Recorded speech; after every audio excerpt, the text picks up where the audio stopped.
The sky above the alien world was a strange green color like melted glass. Captain Marcus Hale sat on a piece of broken hull and stared at the horizon. His ship had crashed only hours ago, but it already felt like he had been on this planet for days. The air smelled of metal and rain. Small creatures with glowing eyes darted between purple rocks. Marcus had been a soldier for 20 years. He had seen war zones, asteroid mines, and starships burning in the void. But nothing in his life had prepared him for this planet. His shoulder hurt where the crash harness had dug into him. He adjusted his torn uniform and winced. The scar on his chest running from his left shoulder to his ribs throbbed like a live wire. It was an old wound from another life, but lately it had started to ache again as if it knew something he didn't. He pushed himself up. The ship's emergency beacon was gone. His only chance of survival was to find water, shelter, and perhaps a way to contact any passing ships. As he walked, he noticed the plants around him swaying without wind, their silver leaves curling toward him like fingers. The ground dipped into a narrow canyon lined with crystal spires. The light reflected off them in strange liquid patterns. Marcus paused at the entrance, scanning with his wrist display. No life signs, at least none his device could recognize. He entered cautiously. At first the canyon was silent, then he heard the sound of water trickling. He followed it to a pool fed by a thin stream. He knelt and tested it with a chemical strip. It turned blue, meaning it was safe to drink. Relief washed over him. He cupped the water with his hands and drank slowly. That's when he felt it. A gaze. He looked up and saw her.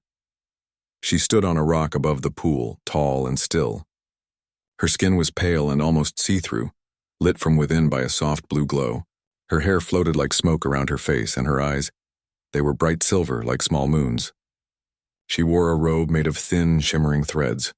For a moment, Marcus thought she was a hallucination brought on by stress, but then she stepped closer, and her shadow fell across the pool. Marcus rose slowly, hands open to show he was not holding a weapon. "I don't want trouble," he said. His voice sounded rough in the quiet canyon. "I'm just trying to survive." The alien woman tilted her head. Her expression was unreadable, but there was no anger in her eyes. She took another step forward. Her movements were graceful, almost weightless. "Who are you?" Marcus asked. She didn't answer in words at first. Instead, a soft tone filled the air like a crystal being struck. Then she spoke, her voice melodic but accented. You are not of this world," she said. "No," Marcus replied. "Ship went down. I'm stranded." Her gaze dropped to his chest. She froze. Her luminous eyes widened as she saw the scar running across his torso. Marcus shifted uncomfortably. The scar had always drawn attention. It was a deep, jagged line, the result of a secret operation during a war he couldn't even talk about. "You," she whispered. Her voice trembled. "You can't be real," Marcus frowned. "Excuse me?" She stepped back, one hand over her mouth, staring at him like he was a ghost. "This mark, this wound, it is the sign of the Protector." "I think you've got me confused with someone else," Marcus said. "I'm just a man who crashed here," but she shook her head slowly. "No. The stories told of a scarred warrior who would return. It is forbidden to speak of him, but you are standing here. You are flesh. You are real." Marcus felt a chill run down his spine. He had no idea what she was talking about, but her eyes held no hint of a lie. He tried to keep his voice steady. "Look, I don't know about any stories. I just need help, food, shelter, maybe a way off this planet." The woman looked around nervously as if someone might hear. "If my people know you are here, they will come. Some will want to see you. Some will want you dead." Marcus didn't like the sound of that.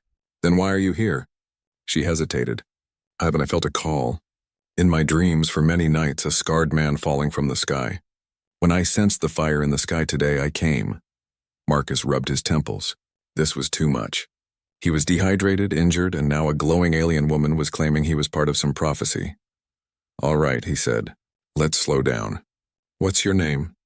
Her eyes softened slightly. "Serenia. Serenia. Okay, I'm Marcus." She tilted her head again, repeating softly. "Marcus." As if testing the sound. A gust of wind stirred the canyon, making the crystal spires hum like a choir. Serenia stepped closer and reached out a hand.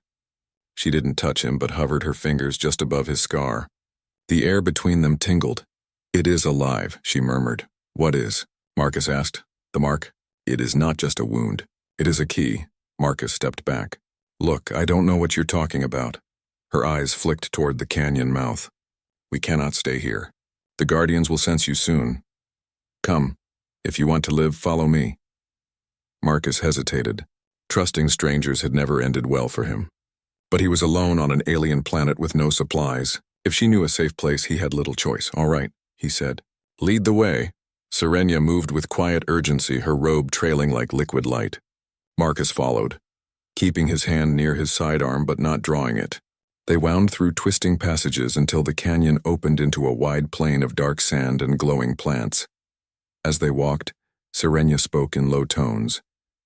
Your people once came here long ago. Before our histories began, they gave us the sky stones and taught us to build our first ships. Then they vanished. But the stories say one would return when the stars were dying. Marcus tried to laugh, but it came out hollow. We barely got out of our own solar system a century ago. I think your legends are off by a few thousand years. Perhaps, she said softly, but your scar burns with the same light as the old stones. I cannot ignore it. He glanced at the scar again. It wasn't glowing, but it did ache more than usual. They reached a ridge overlooking a deep valley. In the center stood a tower of black metal, cracked and overgrown but still humming faintly. Serenia pointed at it. There, that is where we must go. The old place of meeting. Marcus squinted. Looks abandoned. It is not, she replied. It sleeps. The wind picked up, carrying a low tone like distant thunder. Marcus had the feeling of standing at the edge of a story much larger than himself. He looked at Serenia. Why are you helping me? He asked. Her silver eyes met his. Because I think you are the one from the stories. And if I am wrong, then at least I helped a lost traveler. Marcus studied her for a moment. Despite her strange appearance, her voice held sincerity. All right, he said finally. Show me what's in that tower.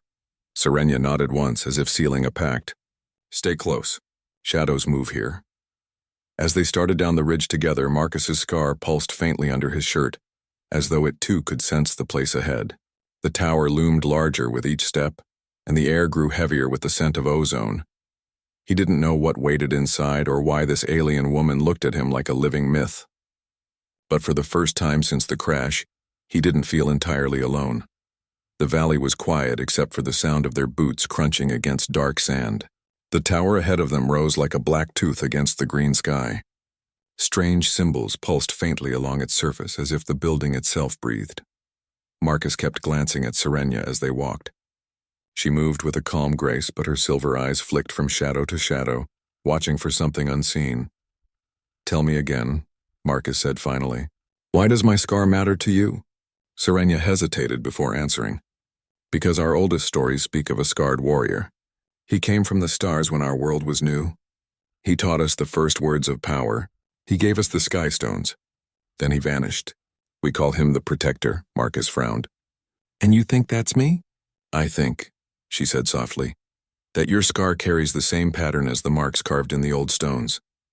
It is not only a wound, it is a sign. Marcus almost laughed, but the ache in his scar stopped him. He had never told anyone the full story of how he got it. Years ago, during the Titan conflict, he had volunteered for an experimental combat program.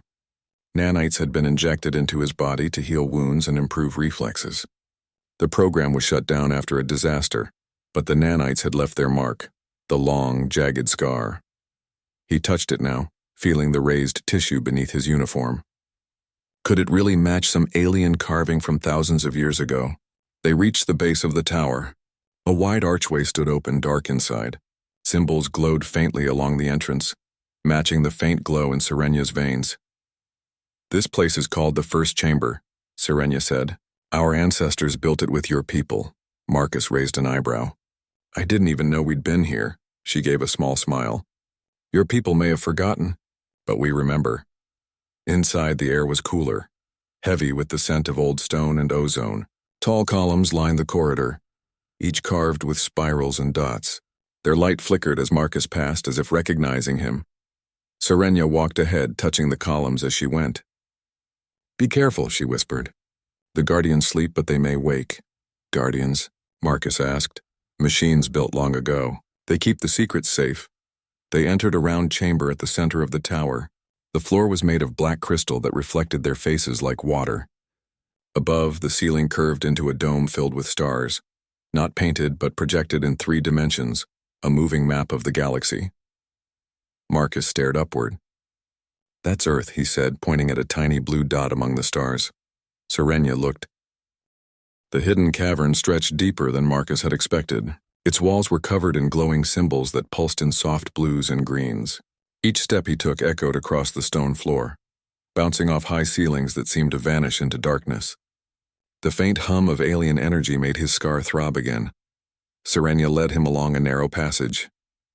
"The deeper we go," she said, "the older the structures become. This is where our ancestors worked in secret. Few have ever walked here." Marcus adjusted his pack, keeping his sidearm close. "So, you're saying humans came here before, and these machines were built by both our species?" "Yes," she replied. "Long ago humans traveled the stars. You taught our people about flight, navigation, and defense. But then you left. Only the Protector remained in the stories." Marcus frowned. "And now you think I'm him, why me?" "I'm just a soldier," Serenia glanced at him. "Because the scar? It carries the pattern of the old codes. You were marked the moment you were born, even if you did not know it.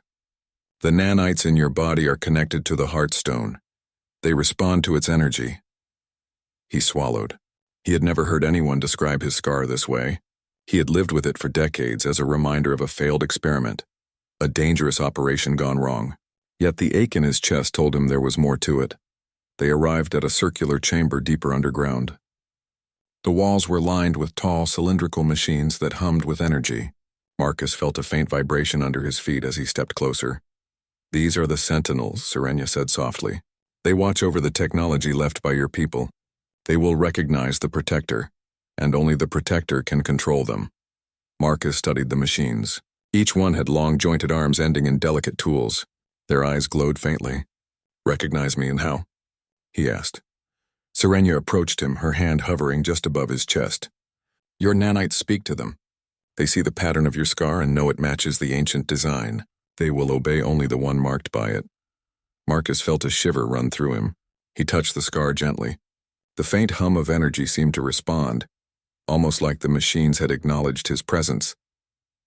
"What happens if I don't?" he asked. Serenia's eyes darkened. "If you refuse, the Sentinels will become hostile. They protect these halls from any who are not marked, and the Vorun are waking. Time is short." Marcus clenched his jaw. He had survived countless battles, but this was different. This was no battlefield, he understood. It was a world of living machines and ancient codes, and somehow his own body was part of it. He took a deep breath. "All right, show me what I need to do." Serenia nodded and led him to a pedestal at the center of the chamber. On it rested a device that looked like a small crystal sphere. Its surface was etched with lines that mirrored the pattern of his scar. "This is the core conduit," she explained. "It connects your nanites to the Heartstone. You must activate it for us to access the chamber's knowledge." Marcus stepped closer. He could feel the hum of energy growing stronger. The scar on his chest tingled as though the nanites inside were awakening. His hand hovered over the sphere.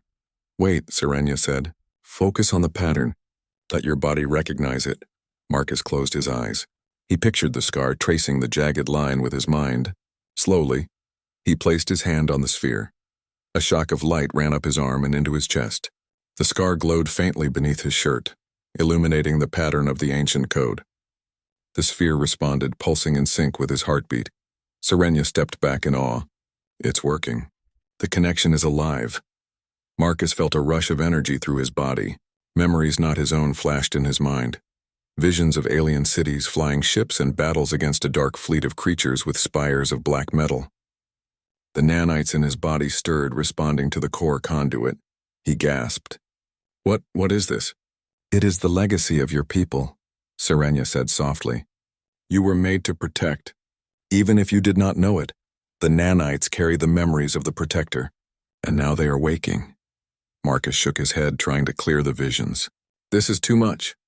I can't handle all this." "You can," Serenia said firmly. "You survived wars before. This is different, but you are ready. The Heartstone chose you for a reason." Marcus looked down at his hands. The faint glow of his scar had faded slightly, but the tingling remained.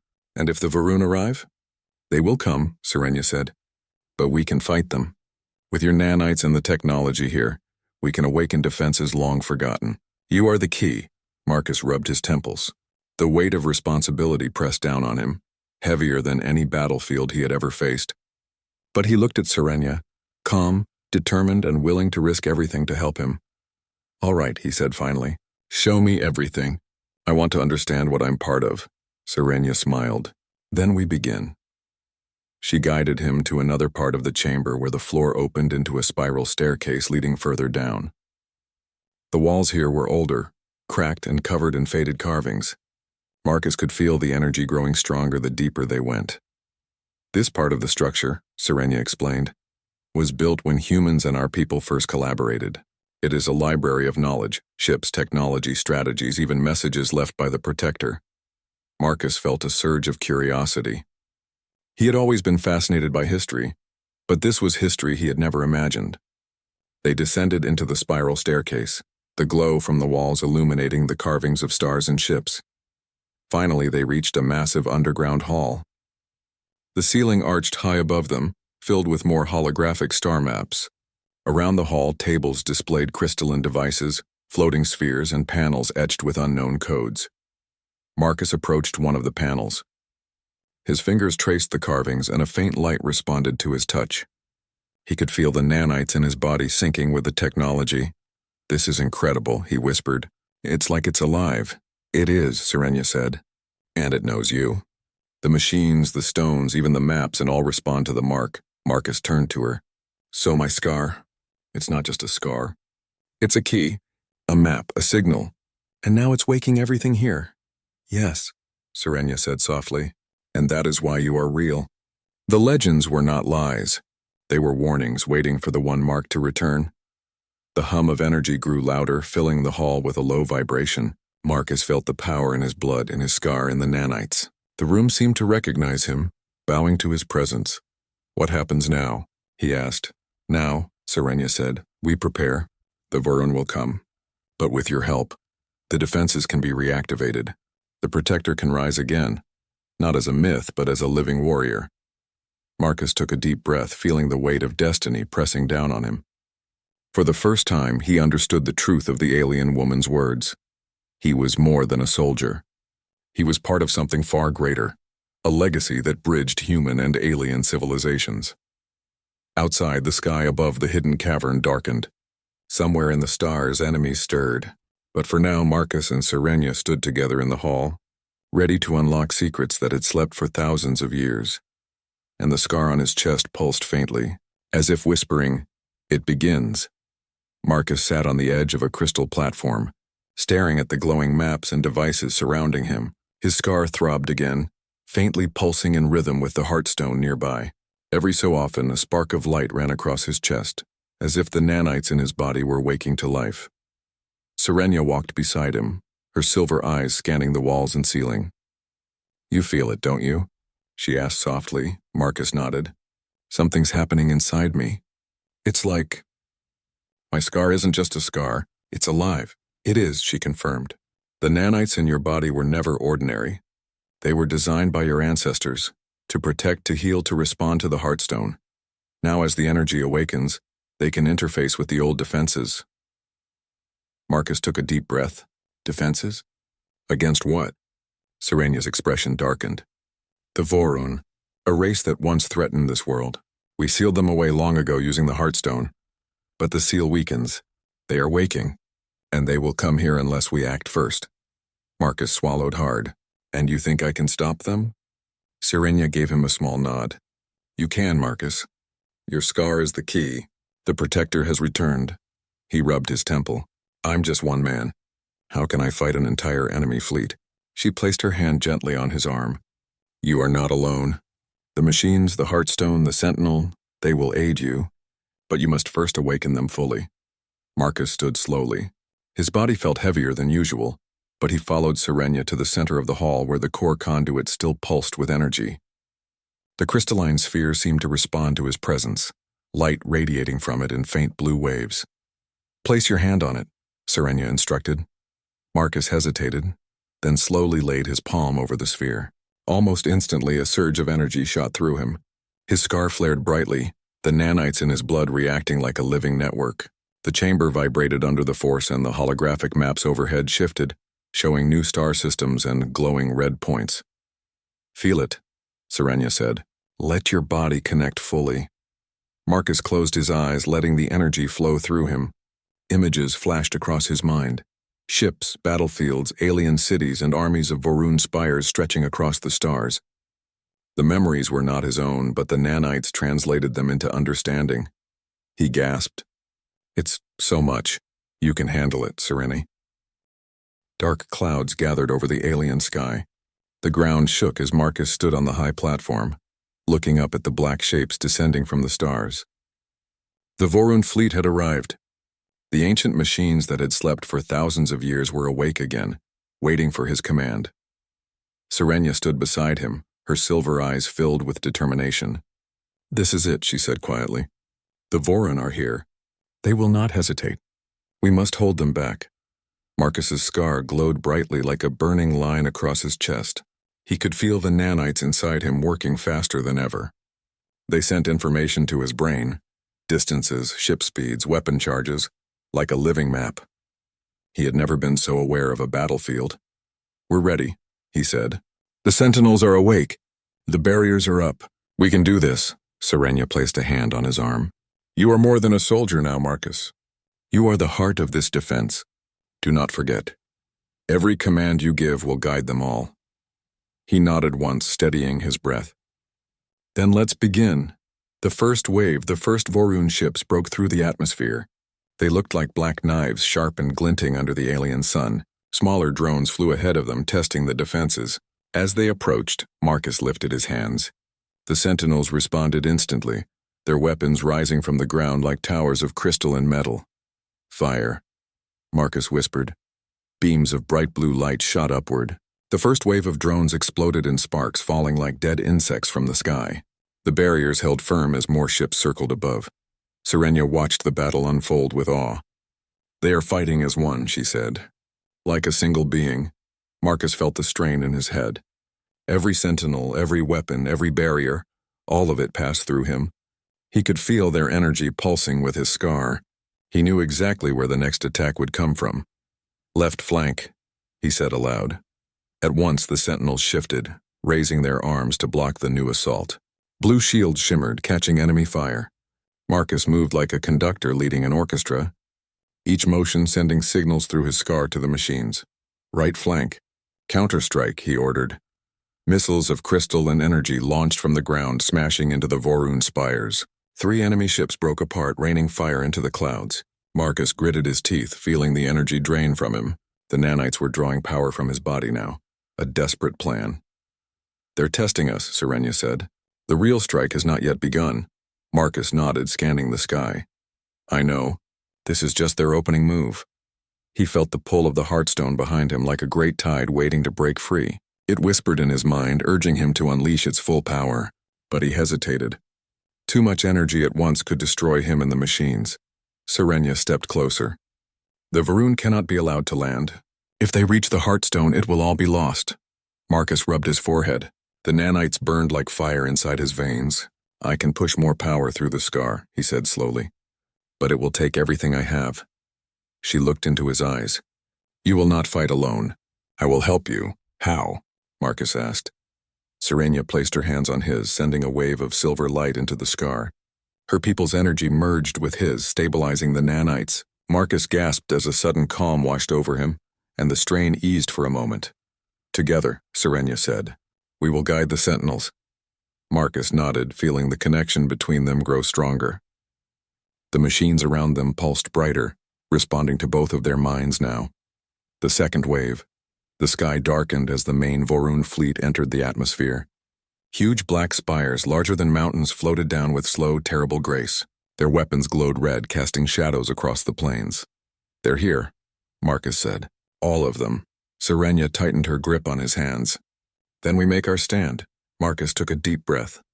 "All sentinels, full charge," he commanded. The ground vibrated as hundreds of crystal towers rose from beneath the surface, hidden for centuries. The Heartstone blazed behind him, sending waves of energy through his scar and into the machines. The air hummed with power. "Fire on my mark," Marcus said. The Vorun ships opened fire first. sending streams of molten plasma toward the barriers. The shields flickered but held. Marcus waited for the exact moment when their weapons cycled down to recharge. Now, he said. A storm of blue light shot upward. Entire formations of enemy drones were erased in seconds. 2 spires cracked and fell, crashing into the alien planes below. The sentinels moved like living creatures, dodging, striking, rebuilding shields. But Marcus could feel the toll. His scar burned white-hot now, and his heartbeat matched the rhythm of the Heartstone. He knew he couldn't keep this up forever. The turning point. They're pushing through, Serenia said urgently. The barriers are failing at the south entrance. Marcus closed his eyes. Redirect power. Pull energy from the west flank. It will leave them open, she warned. It's the only way, he said firmly. The sentinels shifted, drawing power from one area to strengthen another. Marcus felt the enemy pressing hard against the defenses. He could almost hear the Vorun mines reaching toward him, cold and alien. We need something bigger, Marcus muttered. A pulse. Something to knock them out of orbit. Serenia's eyes widened. The Heartstone can do it. But the cost, I know, Marcus said.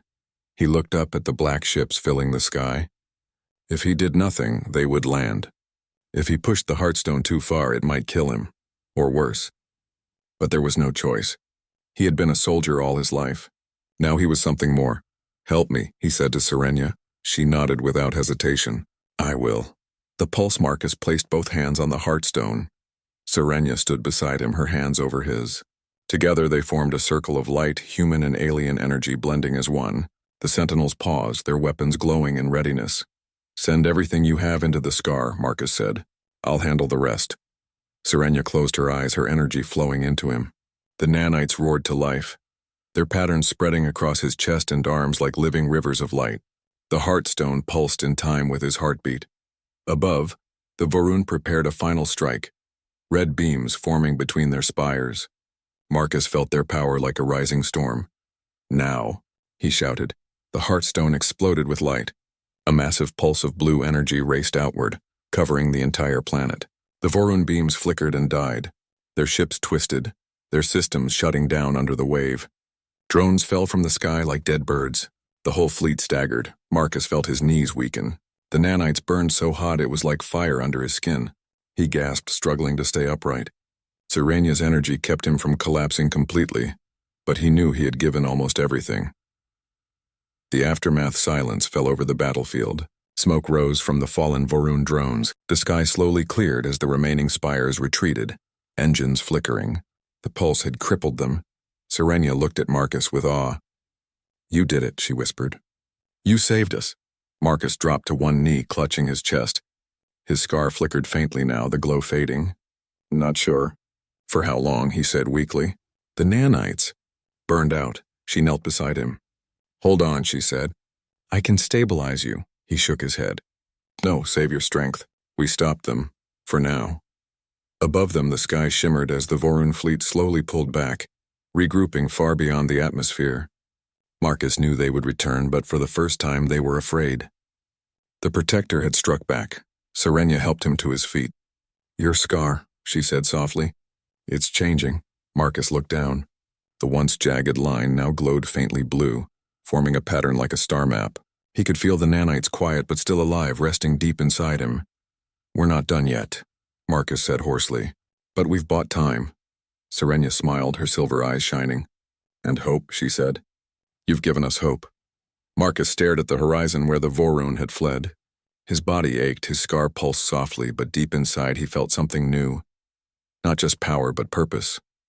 For the first time in years, he believed they could win. The air in the hidden cavern was heavy with the scent of ozone and dust. Marcus leaned against a crystal column, his chest still pulsing faintly with the last echo of the Heartstone's energy. His scar glowed softly, the jagged lines now forming a subtle network that pulsed with life. Though the Vorun fleet had retreated, he knew it was only temporary. They were cunning, relentless and powerful. Serenia approached him quietly. You did more than survive, she said softly. You changed the outcome of the battle. Our planet owes you a debt we cannot measure. Marcus shook his head. I didn't do it alone. The Sentinels, the Heartstone, you. Without any of that, I'd be lying in the dirt. Serenia smiled faintly, but her silver eyes were sharp. Even so, you carried the mark. That scar, it isn't just flesh. It is history, prophecy, and power all at once. And now the protector is real again. Marcus looked down at his hands, flexing his fingers. He could feel the nanites pulsing under his skin, tiny threads of energy weaving a bridge between him and the alien machines around him. For the first time in decades, he felt more than just human. He felt ancient, connected, unstoppable. But that feeling came with weight, responsibility, choices that could alter lives and worlds. A hidden threat. Marcus, Serenia said, suddenly tense. There's something you need to see. She led him to the outer edge of the cavern. A crystal panel displayed a live feed from the planet's orbit. Despite